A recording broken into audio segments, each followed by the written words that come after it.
Mga kabisaya, kumusta? Ug mayong adlaw kaninyong tanan. Kini inyong higala kabisaya nunay B, malipayon nga mopaambit usab kaninyo sa minungdanong butang ang pulong sa Dios.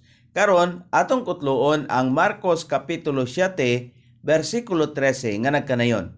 Nga nagahimo sa pulong sa Dios nga walay kapuslanan pinagi sa inyong tradisyon nga inyong gikatugyan ug daghan pang sama niini nga mga butang nga gibuhat ninyo.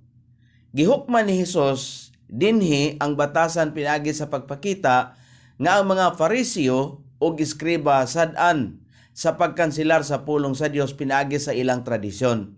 Ang pakiglalis ni Hesus wala sa pulong sa Dios, apan ang paggamit niini sa mga tao. Giatagan ni Hesus og usa ka piho nga sugo nga gihatag ni Moses.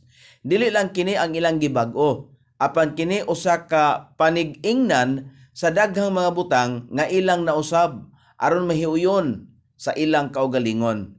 Si Hesus susama kagahapon, karon ug hangtod sa kahangturan. Salamat og maayong adlaw.